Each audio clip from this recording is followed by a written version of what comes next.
SMT Nation, welcome back to the channel. Wow, this came out of nowhere, seemingly out of nowhere, but we did have to see something eventually.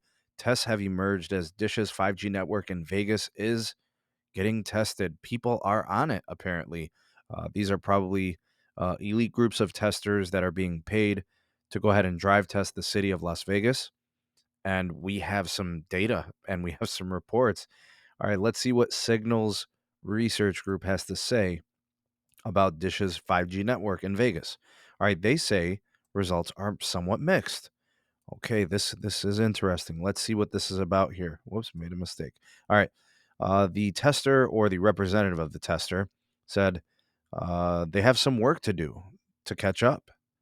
All right, they said in comparison to T-Mobile's 5G network in the city, he said it's still the early days, but he says, Dish should likely improve their offering. So, citing that they are kind of in beta, and it's not even really an official beta. Nobody's really on the towers or testing it, but he says here they're going to have some issues in speaking to Dish's network in Las Vegas. Here's the area that he mapped.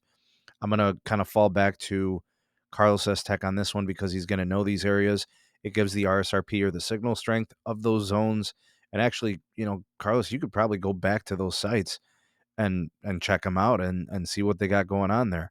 All right, so he spoke to the spectrum that he was connecting to, N71, the low band, 600 megahertz, N66 AWS, N70 AWS4. All right, so we do have low band and we do have mid band there. Okay, but no mention of CBRS and no mention of any other connections.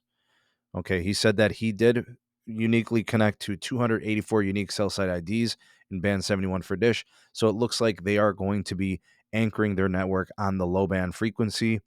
And he did mention that there are likely at least 100 cell towers in Vegas.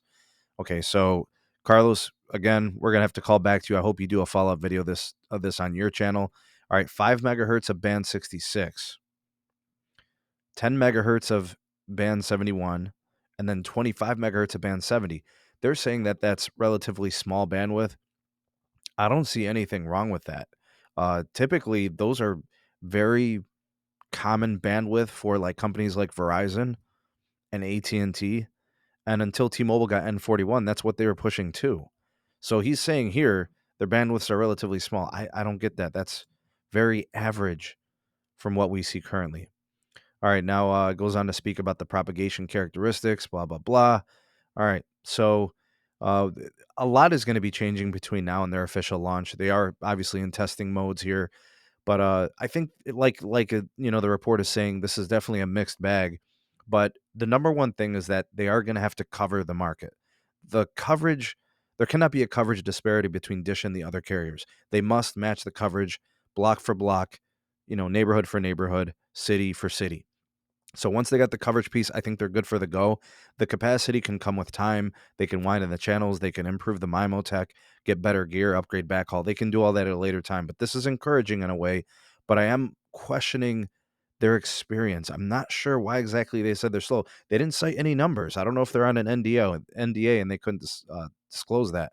But I'm curious to hear what you guys have to say on this. What's your thoughts and impressions on this feedback? Love to hear what you have to say. The voice of the people, the SMT Nation. Let your voice be heard. I know there's a lot of Dish naysayers out there, but here we go. You guys said build a network. Here they are building a network. They're doing it. They're showing you, and then we got testing of it. If you appreciated this video, let me know by liking and then sharing. That helps out the channel a lot. Thank you in advance. Subscribe for more if you want to watch more videos. There's some here at the end of this video, these cards. And then to support us on Patreon, my link is in the description. Get discounts on those mobile, as well as early access to videos and exclusive content, podcasts, and live streams not found anywhere else. My Twitter and email links in the description box as well. Thanks for watching. We'll see you all in the next video. Peace.